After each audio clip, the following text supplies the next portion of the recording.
तो हाफिज़ भाई सबसे पहले आपको बहुत बहुत मुबारक हो कि भाई सबसे पहले तो आपका यूएस का वीज़ा लगा, ठीक है, उसके बाद यूके का वीज़ा लगा, फिर उसके बाद भाई नीदरलैंड का वीज़ा भी लगा। हेलो अस्सलाम वालेकुम गाइस, तो कैसे हैं आप सब? उम्मीद करता हूँ आप सब ठीक होंगे और खैरियत से होंगे। तो गाइस मेरा नाम है सैफ और आप देख रहे हैं मिस्टर सैफ व्लॉग्स। तो गाइस मैं इस वक्त आया हूँ कार्निश में हाफिज़ काजी आमिर साहब के पास, तो जो कि मेरे बहुत अच्छे दोस्त हैं। हाफिज़ भाई सुनाए कैसे हैं, ठीक ठाक हैं आप? अस्सलाम वालेकुम रहमतुल्लाह, क्या हाल है? उम्मीद है आप सब लोग खैरियत से होंगे। आप कैसे हैं? शुक्र अल्लाह का, ठीक ठाक बिल्कुल। अल्हम्दुलिल्लाह। तो गाइस हाफिज़ साहब का भी एक चैनल है ट्रैवल विद ड्रीम्स, तो जाएं ट्रैवल विद ड्रीम्स को भी सब्सक्राइब करें, आपको बहुत अच्छे जो है ना कंटेंट वहाँ पे भी देखने को मिलेंगे। तो हाफिज़ भाई सबसे पहले आपको बहुत बहुत मुबारक हो कि भाई सबसे पहले तो आपका यूएस का वीज़ा लगा, ठीक है, उसके बाद यूके का वीज़ा लगा, फिर उसके बाद भाई नीदरलैंड का वीज़ा भी लगा। मैं नहीं मानता। तो हाफिज़ भाई मुझे सबसे पहले ये बताओ कि आपके पास ऐसी कौन सी गिदड़ सिंगी है या कौन सा चिल्ला आपने किया है या कौन सा जो है ना वजीफा आप कर रहे हो, अबे बताओ कि अरे कुछ तो बताओ, कुछ तो बताओ, कुछ तो बताओ ना। यार हमारे भी कोई वीज़े लगे और हमारे जो व्यूवर्स हैं इनके भी कोई वीज़े लगे यार। जी सही है, इंशाल्लाह मैं बताता हूँ। तो सबसे पहले तो अल्लाह का लाख लाख शुक्र है जी अल्हम्दुलिल्लाह। जैसा कि सैफ भाई ने बताया, पहले मैंने यूएस का वीज़ा अप्लाई किया था, वो भी अल्हम्दुलिल्लाह लग गया।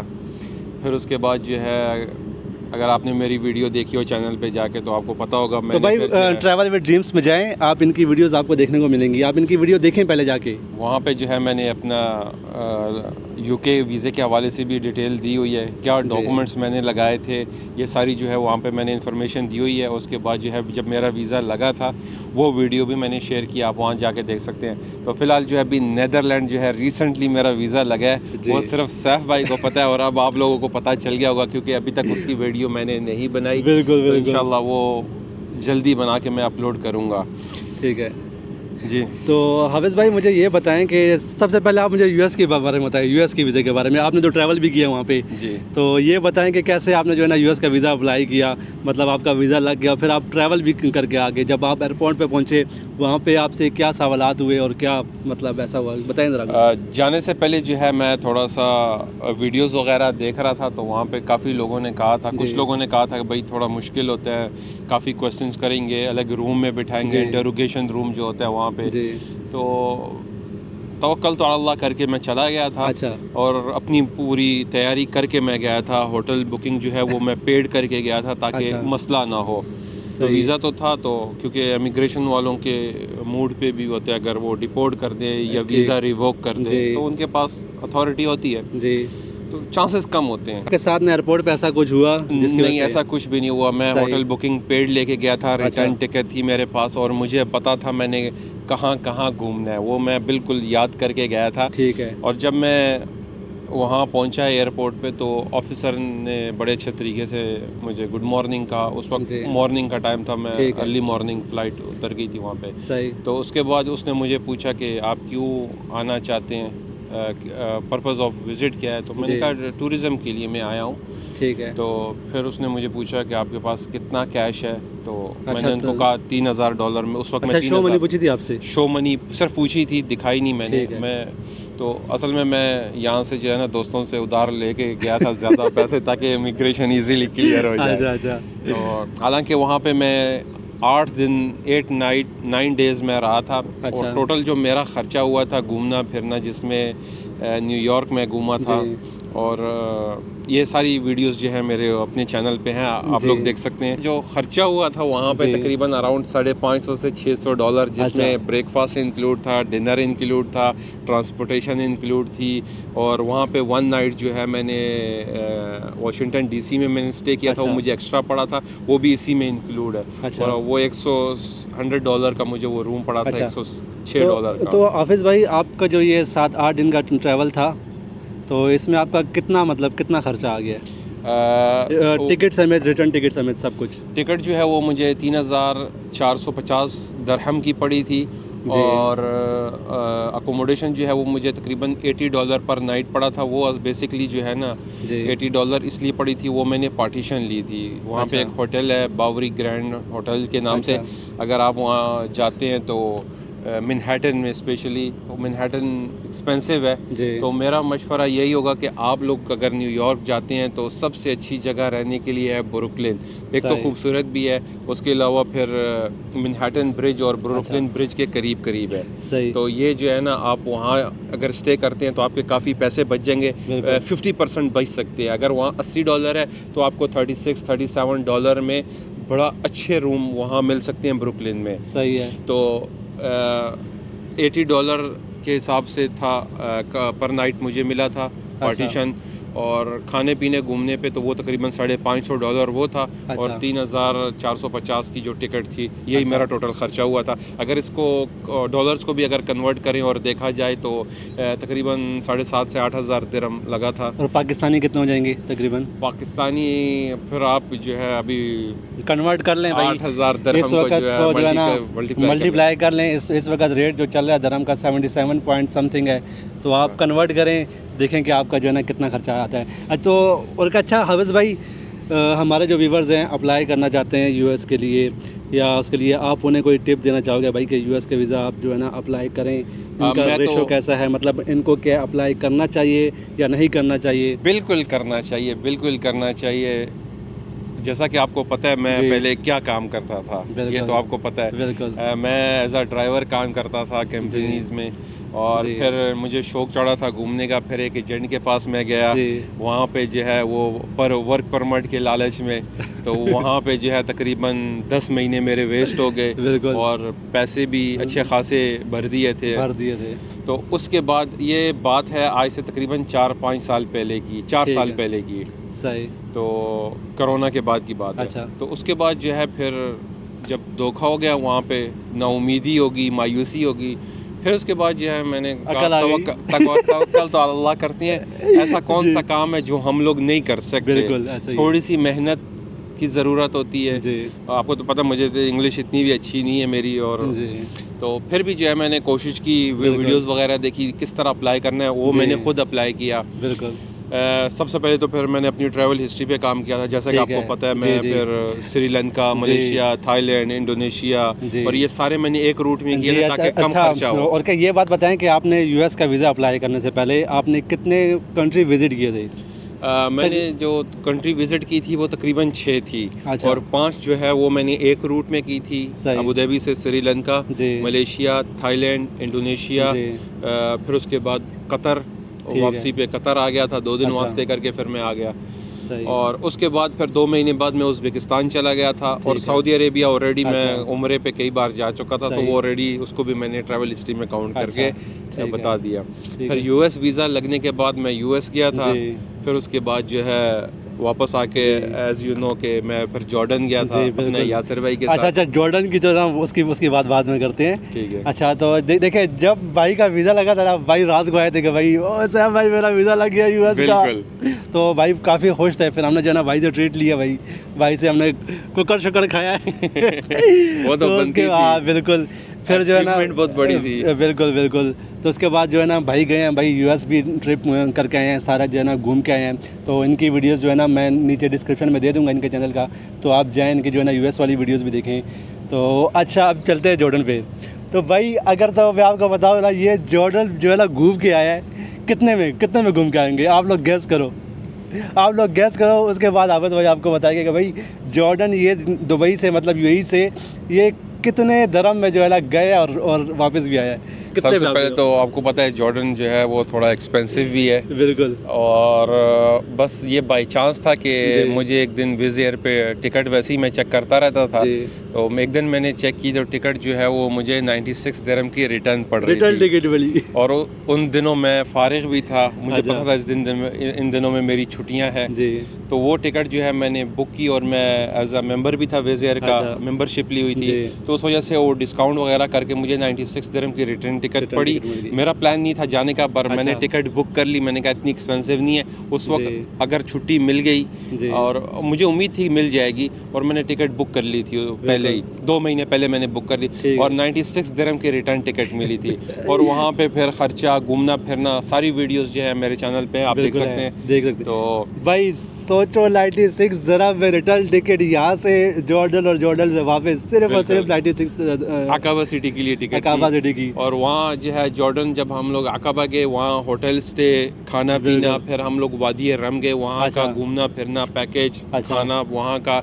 फिर उसके बाद हम लोग गए थे पेट्रा, वादी मूसा जिसे कहते हैं, वो पेट्रा जो बहुत फेमस है, 7 वंडर्स में आता है वो एक।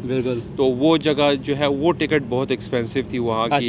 वो तकरीबन मुझे 52 जेडी की मिली थी। अगर आज उसको कन्वर्ट किया जाए तो अराउंड लाइक 270-275 दिरहम बनते हैं। सिर्फ वो टिकट वहाँ की, सिर्फ अंदर जाने की वो एंट्री टिकट मुझे 275 की पड़ी थी।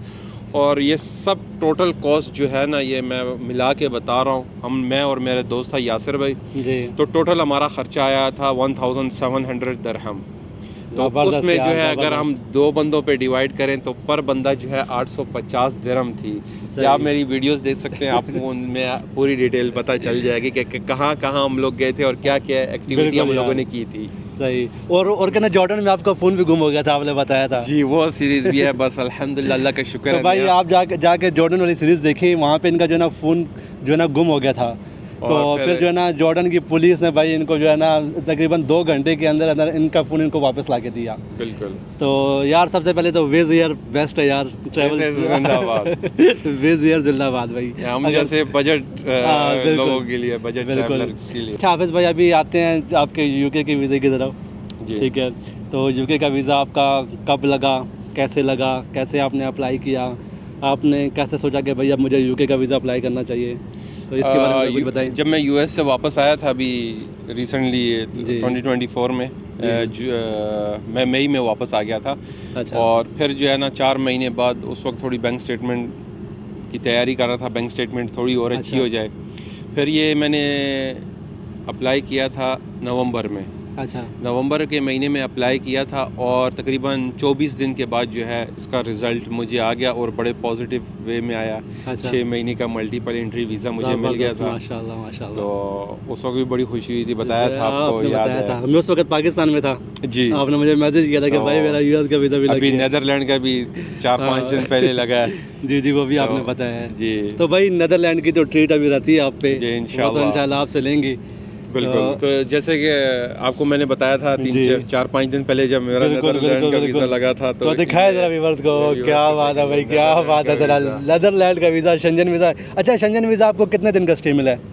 ये मुझे अभी जो है, पहले मेरा एक बार रिजेक्ट था बेल्जियम का, तो इस बार मैंने जो है 6 दिन का मैंने प्लान डाला था नीदरलैंड के लिए, और इन्होंने मुझे 15 दिन का दिया। 15 दिन मैं स्टे कर सकता हूँ, 1 महीने का वैलिड वीज़ा है। ज़बरदस्त। तो अब 15 दिन में मेरा अच्छा खासा प्लान है, वो मैं बाद में रिवील करूँगा मैं कहाँ जाऊँगा। तो ठीक है, वो जो है ना भाई नीदरलैंड की वीडियोस देखने के लिए आपके ना भाई के चैनल को सब्सक्राइब करो। अगेन मैं कह रहा हूँ भाई, डिस्क्रिप्शन में जाना है आप लोगों ने, वहाँ से लिंक पे क्लिक करना है, और जस्ट आप लोगों ने ना सब्सक्राइब करना है। फिर इनकी यूके की और नीदरलैंड की सीरीज़ आएगी, वो आपको देखने को मिलेगी।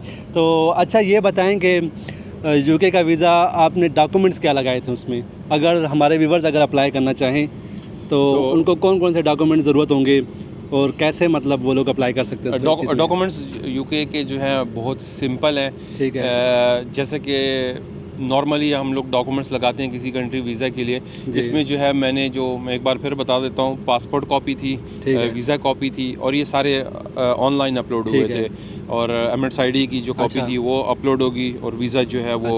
और यूके के वीज़े की फ़ीस कितनी है, ये भी ज़रा बता दें। यूके वीज़े की फ़ीस जो है वो आई थिंक $155 है। $155 6 मंथ की 6 मंथ मिनिमम 6 मंथ ही मिलता है। ठीक है। तो उसके आगे फिर 2 साल भी है, फिर 5 साल भी है, फिर 10 साल भी है। तो वो डिपेंड करता है कि आपने, ठीक हो गया, आप कितने स्ट्रॉन्ग हैं एज अ यू नो, तो फिर उस हिसाब से आप अप्लाई कर सकते हैं। सही है। मैं इतना ही था कि 6 महीने भी मिल जाए बड़ी बात है। बिल्कुल। और अच्छा, आपका भी प्लान कब है यूके जाने का? पहले डॉक्यूमेंट्स दस दे। हाँ चलो, डॉक्यूमेंट्स। तो डॉक्यूमेंट्स जो है वो एक बार मैं फिर आपको बता देता हूँ कि जिसमें passport copy, Emirates ID copy, visa copy, और मेन चीज़ जो है वो है बैंक स्टेटमेंट आपकी, और बैंक स्टेटमेंट मोस्टली जो ऑनलाइन अगर आप देखेंगे तो वो कहते हैं कि 6 महीने की हो, और मैं अगर आपको बताऊं ना तो मैंने जो है बैंक स्टेटमेंट लगाई है 3 महीने की। अच्छा अच्छा, रिक्वायर्ड होती है 6 महीने की, लेकिन आपने लगाई है 3 मंथ्स की। 3 महीने की भी चल जाती है। अच्छा। नेदरलैंड के लिए मैंने 6 महीने लगाई थी कि ताकि वो मेरी बैंक स्टेटमेंट 6 महीने की जो है ज़रा तैयार हो गई थी। आप कह सकते हैं तैयार। तो फिर भी मैं आपसे यही पूछना चाहूँगा कि यार आपके पास कौन सी गिदड़ सिंगी है, बताओ वो भी ज़रा। गिदड़ सिंगी तो नहीं है, ये मैं कहूँगा मेहनत है, माँ बाप की दुआएं हैं, दोस्तों आप जैसे दोस्तों का बिल्कुल फुल सपोर्ट है, और आपकी दुआएं भी हैं, जिस वजह से जो है ना ये लग जाते हैं वीज़े अल्हम्दुलिल्लाह। ऐसा नहीं है कि नहीं लगते, अगर आप अपने डॉक्यूमेंट्स फुल तैयार करते हैं, और सबसे अच्छी बात ये है कि आप ख़ुद तैयार करें, ठीक है। और अगर आप नहीं कर सकते, किसी की हेल्प चाहिए, तो मेरे राइड ये बंदा मेरे साथ है, आप इससे कांटेक्ट कर सकते हैं। तो इनकी जो हल्की फुल्की जो फ़ीस है वो आप इनको दे दें और इनसे काम करवा सकते हैं। बिल्कुल। इन्होंने मेरी काफ़ी हेल्प की थी, तो मैं मशवरा दूंगा कि आप सबसे पहले तो आप ख़ुद अप्लाई करें, और अगर मेरे जैसा बंदा कर सकता है तो मुझे उम्मीद है आप लोग बहुत अच्छे हैं मुझसे, और आप लोग इजीली कर लेंगे। बिल्कुल कर फिर भी अगर आपको किसी चीज़ की ज़रूरत हो, पूछना हो किसी डॉक्यूमेंट्स के हवाले से, तो सैफ भाई जिंदाबाद, सैफ भाई से रब्ता करें। सैफ भाई अगर आपको जवाब नहीं देते तो फिर आप मुझसे रब्ता करें, मैं जो है सैफ भाई की क्लास लूँगा कि आपको क्यों नहीं जवाब दे रहे। डिस्क्रिप्शन में मैं भाई का नंबर भी दे दूंगा, अपना नंबर भी दे दूंगा। अगर आप लोग खुद अप्लाई कर सकते हैं तो आप लोग खुद भी अप्लाई कर सकते हैं। अगर जो चाहता है कि हम उनका वीज़ा अप्लाई करें तो आप हमसे भी रब्ता कर सकते हैं। तो जैसा हाफिज़ भाई आपका जो है ना यूके का भी बता दिया आपने, सारे डॉक्यूमेंट्स वगैरह बता दिए। अभी लास्ट जो है आपका नेदरलैंड का, रिसेंटली आपका वीज़ा लगा है 3 से 4 दिन पहले जी, तो जो कि आपने दिखाया भी है व्यूअर्स को जी, तो उसके डॉक्यूमेंट्स के मतलब हवाले से आप बता दो। हाँ। और साथ में बैंक स्टेटमेंट कितने मंथ की लगी है और बैलेंस उसमें कितना होना चाहिए ये भी ज़रा आप बता दो। अगर तो कोई जो है ना लेबर है या वो लोग अप्लाई कर सकते हैं इस वीज़ा को, तो वो भी आप बता दें। मैं तो यही मशवरा दूंगा कि अगर आपका डेजिग्नेशन अच्छा है तो आप अप्लाई करें, और अगर बैंक स्टेटमेंट में पैसे हैं तो ठीक है। अगर आप जितने दिन का प्लान कर रहे हैं, शेंजन के हवाले से अगर मैं बात करूं, तो अगर आप 10 दिन का प्लान कर रहे हैं तो आपके अकाउंट में मिनिमम जो है 1000 यूरो के हिसाब से पैसे होने चाहिए। 1000 यूरो मतलब 100 यूरो पर डे के हिसाब से आपके पास खर्चे के लिए पैसे हों, तो 1000 यूरोज़ बनते हैं 4000 दिरहम। और अगर बेहतर यही होता है कि अगर आपके अकाउंट में 15 से 20 हज़ार दिरहम हो तो वेल एंड गुड हो जाएगा, क्योंकि उनको पता होगा कि भाई आप घूमने के लिए जा रहे हैं, जब वापस आएंगे आपके पास पैसे भी होंगे खर्चे के लिए, तो उससे वापस आता है बंदा, फिर सैलरी 1 महीने के बाद मिलती है, तो आपके पास जो है सेविंग मनी होती है, तो उसमें वीज़ा लगने में आसानी हो जाती है। और इनके डॉक्यूमेंट्स जो हैं वो भी बड़े सिंपल थे, पासपोर्ट कॉपी, वीज़ा कॉपी, और इस पर मैंने 6 महीने की बैंक स्टेटमेंट लगाई थी, ज़्यादा कुछ नहीं।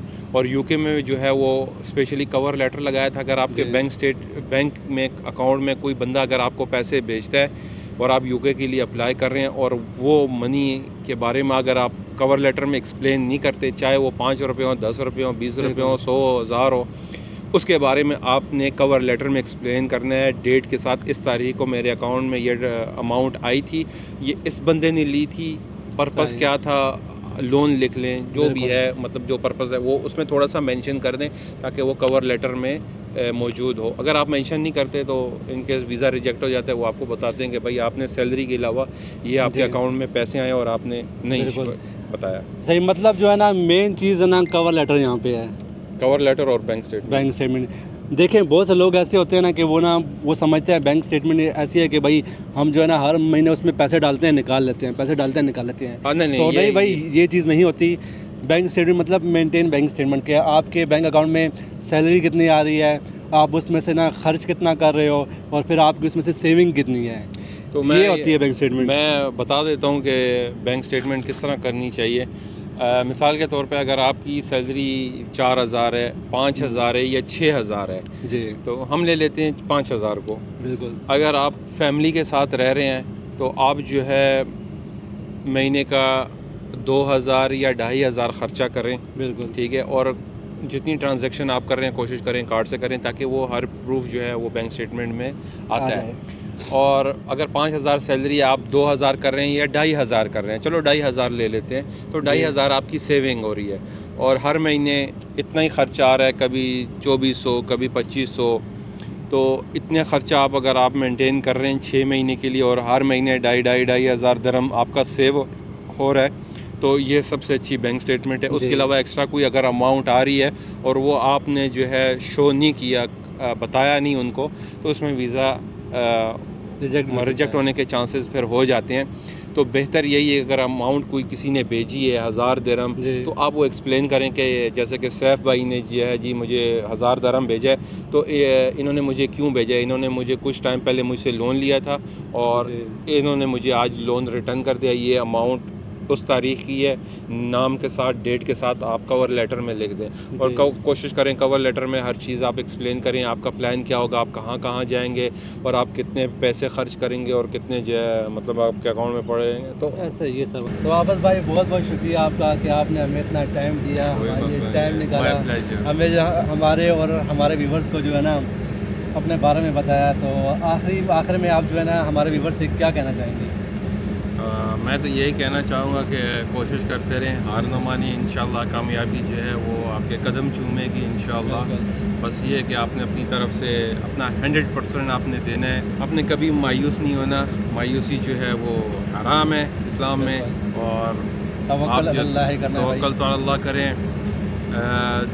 डज़न्ट मैटर कि आप कौन से रिलीजियस से हैं, एट द एंड अगर आप कोशिश कर रहे हैं, आप अपना 100% दे रहे हैं, तो इंशाल्लाह कामयाबी आपके कदम चूमेगी।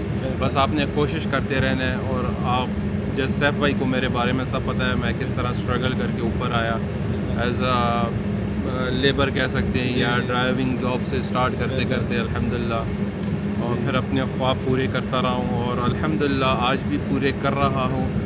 सून जो है इंशाल्लाह लंदन के लिए भी प्लान करेंगे। आपको ना मज़ीद तरक्की दे आगे, हमारे समेत, हमारे व्यूवर समेत। आमीन आमीन। तो बस यही है कि यार अगर आपका वीज़ा रिजेक्ट भी होता है तो आप लोग जो है ना इस चीज़ से मायूस मत होएं भाई, वीज़े होते ही रिजेक्ट होने के लिए। वीज़े मेरे आपने सिर्फ अभी मेरी सक्सेस स्टोरीज़ देखी हैं, मेरे वीज़े रिजेक्ट हैं, वो भी मैं आपको एक शॉर्ट में बता देता हूँ। मेरा सिंगापुर का भी वीज़ा रिजेक्ट हुआ है, जापान का भी रिजेक्ट हुआ है, और टर्की का भी रिजेक्ट हुआ है, और बेल्जियम का भी मेरा वीज़ा रिजेक्ट हुआ है। तो देखें वीज़ा रिजेक्ट भी होते हैं, लेकिन आप लोग जो है ना हिम्मत मत हारें, ठीक है? रिजेक्ट होता है उसके बाद दोबारा अप्लाई करें, इंशाल्लाह आपके भी वीज़े अप्रूव होंगे। तो चलें गाइस, मिलते हैं आपसे एक नई वीडियो में, तब तक के लिए दुआ में याद रखिएगा। अल्लाह हाफिज़, गुड नाइट एंड शब्बा खैर।